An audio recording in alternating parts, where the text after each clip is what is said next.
ঈদের দিন সকালে তোমরা কোন ড্রেসটি পরবে তা নিয়ে চিন্তিত? আজকের ব্লগে তোমরা পেয়ে যাবে ঈদের দিন সকালে পরার মতো বিভিন্ন ড্রেসের আইডিয়া দেওয়ার জন্য আমার চ্যানেল হচ্ছে বেস্ট। তোমরা ঈদে কী ধরনের ড্রেস পারচেস করতে পারো অথবা কটন কাপড় কিনে সেগুলোকে টেইলর্স দিয়ে সেলাই করে পরতে পারো তা নিয়ে থাকছে আজকের সম্পূর্ণ ব্লগ।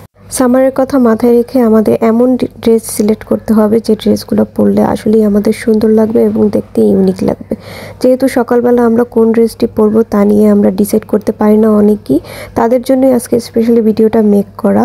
আপনারা এখান থেকে আইডিয়া করে নিতে পারেন যে ঈদের দিন সকালে আসলে আমাদের কোন ড্রেসটি পরা উচিত। র্যান্ডমলি অনেক ড্রেসই আমরা সিলেক্ট করি, কিন্তু যেটা আমাদের কমফোর্টেবল না ওইটা পরে আমরা সারাদিন কাজ করতে পারি না। ঈদের দিন যেহেতু আমাদের পারিবারিক একটা সময় দেওয়ার সময় থাকে, সেই জন্য আমাদের একটু সুন্দর একটা ড্রেস পরিপাটি করাই হচ্ছে কাম্য। এখান থেকে আইডিয়া নিয়ে আপনি বানিয়ে ফেলতে পারেন আপনার একটা সিম্পল ড্রেস গর্জিয়াস করে।